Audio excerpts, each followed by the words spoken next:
my name's Caitlin Bandy and this is my channel Bandy's Books. Today we're here to do a review and a recipe.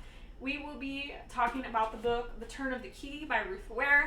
This is a suspense, thriller, psychological thriller. There's a little bit of paranormal mixed in. It's a lot going on, and there is one particular section in this book. There's not a lot of food mentioned in the book, but there's one particular section that the main character is talking about chocolate chip cookies. And I don't know about you, but to me there's just something so insanely comforting about a really good chocolate chip cookie. And the recipe that we're going to do today is my mom's chocolate chip cookie recipe. It was inspired originally by Mrs. Field's chocolate chip cookie recipe. My mom makes it a certain way, and then I've modified it a little bit to fit my own tastes. So we're going to give you the secret family recipe for the best chocolate chip cookies you've ever had in your entire life. At least they are to me. Maybe, I guess that's a debatable because everyone has the thing that they're used to, but these are my favorite. So as we make our cookies, we're going to be talking about the book a little bit. We're going to be reviewing it, talking about what worked, what didn't work, and all of that. But before we get into that, I just want to read you the little passage that inspired this recipe. In the kitchen, Maddie and Ellie were sitting at the breakfast bar eating chocolate chip cookies and drinking juice, with what looked like the remains of a pizza on a plate by the sink. I felt my jaw tighten. All those foods were strictly on Sandra's occasional treat list. I'd been planning to settle them down for a film in the afternoon with some cookies in the TV room. Now that was off the menu. Mrs. Mackenzie was in their good books, and I would be the bitch nanny who locked them out and had to enforce a healthy supper.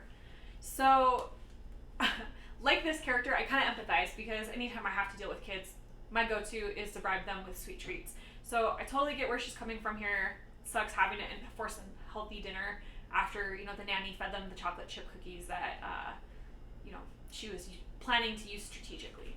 So we're going to go ahead and get into the recipe. I'm going to list out the ingredients, the equipment that you need. This is a fairly easy recipe. I'm sure that most people have made cookies at home. I don't think this is going to be anything revolutionary, but, maybe there will be something new here for you. And we're going to talk about this book while we go. Okay, so we're going to need all-purpose flour, some salt, salted butter, a couple of eggs, sugar, brown sugar, milk chocolate chips, pure baking soda, and walnuts. And then I use pure vanilla bean paste. I know most cookie recipes call for extract. I'm telling you, paste is the trick. It gives it a much better flavor. For equipment, we just need a few things. So we're going to use a stand mixer, or if you have a handheld mixer, that works fine. I will be using the paddle attachment for my stand mixer. We have some parchment sheets. I happen to have a few in hand, but you could also use a silk pad if you don't have parchment, and a sheet tray. And we'll need a spoon to scoop the cookies, and that's about it. Really simple. Okay, so the first thing that we're going to do before we even start this recipe is we're going to preheat our oven to 325 degrees Fahrenheit. There will be a Celsius conversion in the recipe in the description. Sorry, I can't do that off the top of my head. So while we're getting our butter and our sugar together, this is about a cup of butter and while we're using mugs to melt down our butter, check out this adorable mug that I got. It says Books to Friends, and then on here it has the Instagram logo plus my handle. This is my handle across Instagram, Goodreads, YouTube, Readerly, Storygraph, all that. And my friend owns Fables and Tales Co. and made me this gorgeous mug that I love so, so much. They are an amazing company. They have a diverse reading line. They have queer books line. They have like a whole bunch of bookish merch that's just perfect. Mood reader, Once Upon a Time, like so many different designs that will just call to your bookish heart. If you're interested in picking up mugs, t-shirts, sweatshirts, blankets, pillows, all sorts of different bookish merchandise, make sure you go check them out. And if you check them out, use my code BANDY10 to save yourself 10% on your order. They're seriously the coolest people and the coolest company. So we've got our butter, about a cup of butter here, and we're gonna add a half a cup of white sugar and a cup of brown sugar. And we're gonna just cream this together. What creaming means is that we wanna get our sugar and butter thoroughly combined and nice and fluffy and soft. Point is to make sure that the butter is like evenly distributed throughout the cookie instead of having like chunks of butter. So I don't know if you're like familiar with the process of making croissants or making biscuits or anything that's kind of flaky. Pie dough, anything that's kind of flaky is gonna have like actual pieces of butter, and that's normal. You want like chunks of butter throughout that dough to kind of create that rise. But when we're doing cookies, you want the opposite of that. What happens when you have chunks of butter in your cookies is that your cookies blow out and turn into these like crispy wafer kind of things. So, sugar, butter, and we're just gonna mix this on low speed till it is all the way combined. So you see those little butter chunks that are in there right now, we want those to be completely gone. So while we're waiting for our butter to get nice and incorporated into our sugar, we're gonna talk about the book a little bit. So, The Turn of the Key by Ruth Ware is about a woman who gets hired on as a live-in nanny or an au pair of sorts for a couple children. I believe it's 3. She sees this ad. She goes to work with this family. The house is kind of creepy. The mom and dad are like super, super busy. They have an event, so they have to leave her for the first weekend that she's there by herself with the kids. And everything's just kind of a disaster. The kids aren't listening to her. The house seems like it might be haunted. The maid / nanny lady that comes in and out, she's kind of confrontational, and it just is a disaster. The book starts actually with her in a prison cell, and she's been charged with murder because one of the kids dies. And that's not a spoiler. We know that going in. It's the first chapter of the book. So the whole story is figuring out how this kid actually ended up dying, and it's a very twisty story. It feels very paranormal, thriller, psychological. You find yourself kind of wondering the whole entire time what's really going on. There's ominous clues left by previous nannies. The kids are really strange. It's twisty for sure. This was my first time reading a Ruth Ware book, and I've heard that she writes really good thrillers. I'm kind of so-so about this one. So let's talk about why. While it's super twisty, sometimes I found the twistiness to be too twisty, like trying too hard to make it seem one thing and then going in a completely different direction. And for me, whenever I read a thriller, that's always the dead giveaway. When they like push one thing super hard, you know it's not going to be the thing they're pushing. They're going to go in a completely opposite direction. So I wish that the twists had been a little bit more subtle and a little bit more smooth. I think that really, really well done thrillers, the twists are not obvious that they're coming. The plot overall is pretty cool. The concept of this woman coming in to be a nanny for this family, and all these mysterious things happening that lead into this child's death, and then trying to figure out what really happened to this child. It was a really cool concept. I think overall that the story works. Like I said, I wish that it had been a little more subtle at points. The characterization, whew, we'll talk about that in a minute. So now that our butter and sugar are nicely creamed, we're gonna add some eggs. And then we're gonna add our vanilla bean paste. So this recipe usually calls for about a teaspoon of vanilla extract. I'm not going to put quite a teaspoon of vanilla bean paste. And then we're going to just beat this all. So we're going to beat this all until it's nice and light and fluffy. Next we're going to add in our flour, baking soda, and salt. So we're going to do 2.5 cups of flour. And I know some people like to put their dry ingredients in a separate bowl, but I usually just do it straight into the mixer because why dirty an extra bowl? Maybe that's why I'm a chef and not a pastry person. Okay, there's our 2.5. And then we're gonna do our baking soda. If I can get this open, oh my gosh. All right, so we're gonna do a 1/2 teaspoon of baking soda. Okay, and just a tiny pinch of salt. Same thing, we're just gonna bring this together. You don't wanna overmix this because your cookies can end up a little bit tough. So we're just gonna mix it until the dough comes together.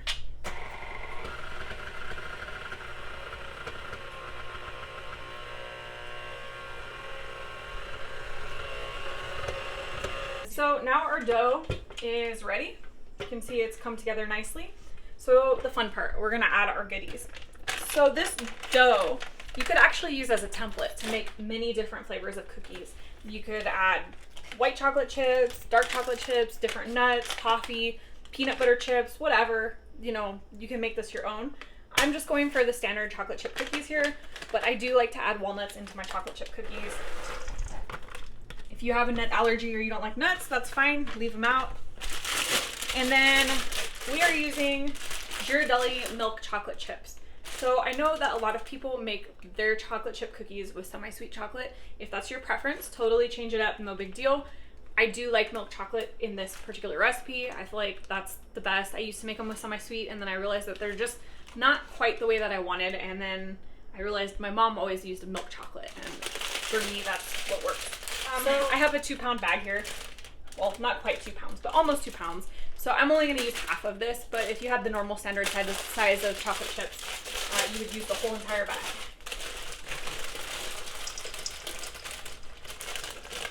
I always got to taste a chocolate chip or two to make sure, you know, that they taste okay. Gotta ensure the quality. So good. I'll put a few more in there. And then we're just gonna mix this just until the chocolate chips are distributed.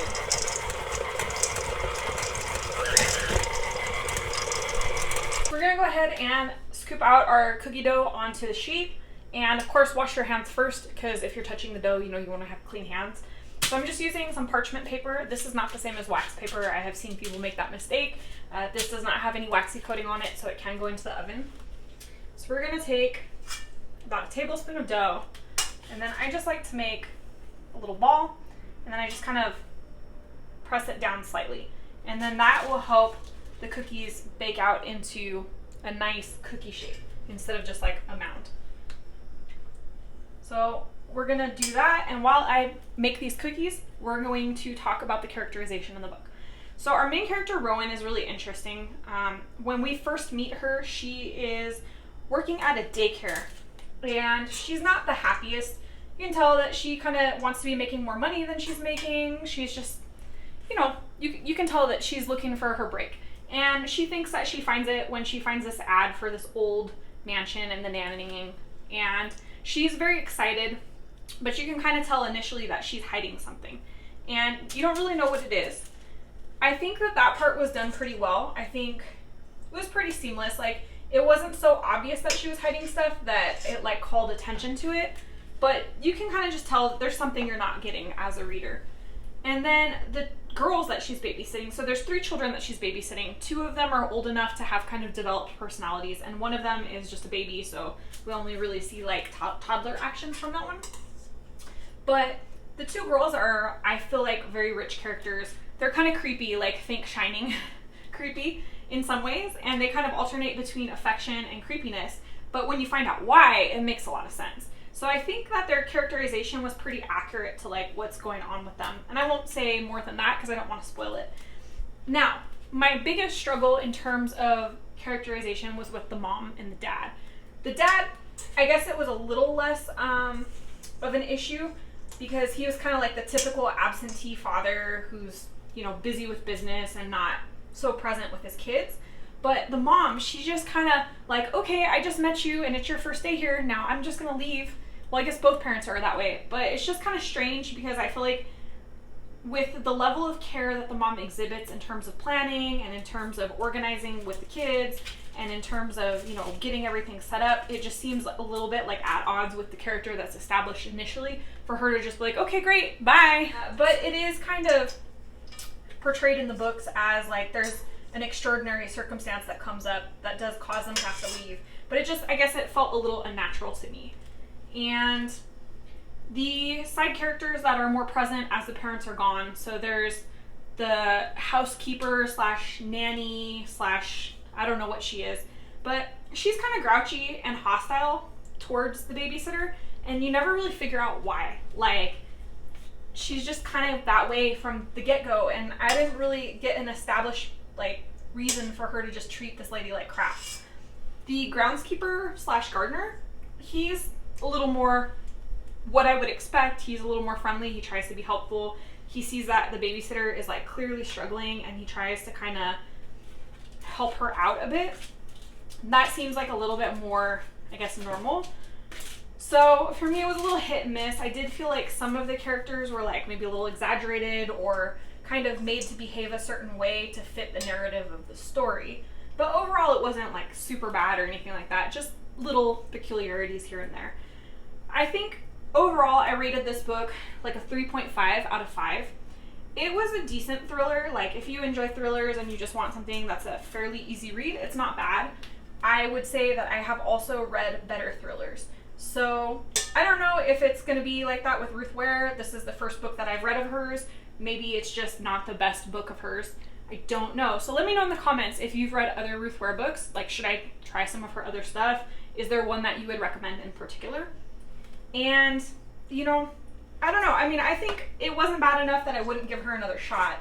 Just enough that, like, if I read another book and it wasn't that great, then I probably wouldn't continue on with her. So I'm just trying to make sure that there's, like, an ample amount of chocolate chips in each piece of cookie. So I kind of just pick through and then, like, mold them into little cookies.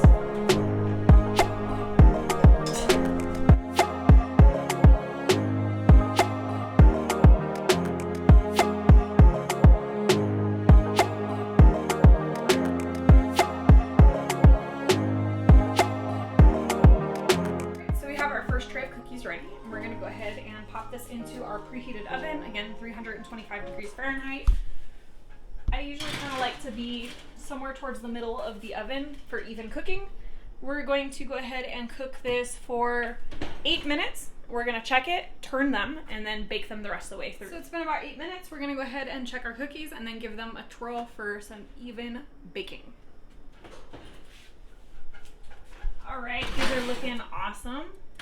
You can see that they're puffing up nicely. They're still pretty soft and they don't have a lot of color yet. So we're just going to give them a rotate. And we're going to give these, I think, about 4 to 5 more minutes. The reason that we're rotating them halfway through is that in a lot of ovens, there's hot spots and cool spots. Even with convection ovens, I know that convection ovens are kind of purported to be like what makes everything super even, but I cook with convection ovens regularly and have found many of them to be not that even. So I suggest checking it halfway through and rotating so that if there's like a hot spot in the back corner, that cookie back there doesn't burn while the cookie up here is still halfway raw. It makes, you know, makes it as even as possible, basically, if you're moving it around the oven. I mean, you don't want to open every 2 to 3 minutes and switch it around, but definitely at least halfway through. So it's been about 5 more minutes, and I believe our cookies are done. I smell them, and they smell like they're getting close. We're going to check them out and see. Oh yeah, these look good. So you can see they have a little more color on them, and they're starting to crackle on top and spread out a little bit. If you touch them, they're dry on the outside, but still kind of soft, which is exactly where we want them. We're going to go ahead and pull these out. Those are ready to go. And this recipe will actually make 2 sheet pans full of cookies. So I'm going to leave the oven on and I'll pop another one in later. I'm not going to make you guys stick around to find out if the cookies are good or not through another baking. So we're just going to go with this 1 sheet pan for now. We are at the end of our recipe video on The Turn of the Key by Ruth Ware. Again, this inspired chocolate chip cookies because our main character, Rowan, was planning to bribe the children with chocolate chip cookies. And I think that's a pretty damn good bribe. I would fall for that. So we've made the recipe. Now let's try these out. These are still hot too. Like, I can't even really touch the pan. It's still pretty warm and I can feel the heat through the plate. I have my glass of milk, and before you laugh at me because my milk is in a wine glass, we literally don't own any other glasses besides wine glasses. So I'm not trying to be fancy with my milk. I just don't have another option. So let's see how these are.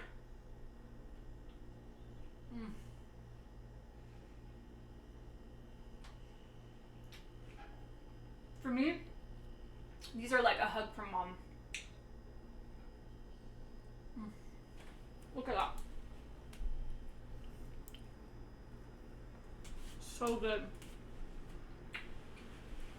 This is the kind of thing that I wish I could like transmit through the airwaves to you, because I would be sending everybody cookies right now if I could.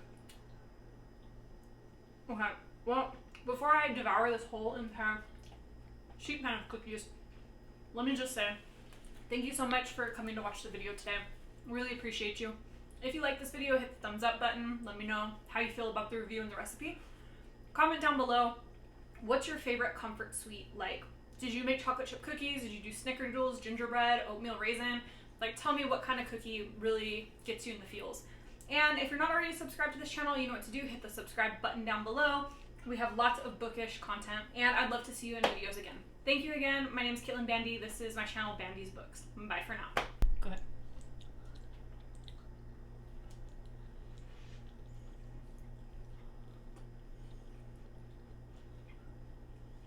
Very, very good.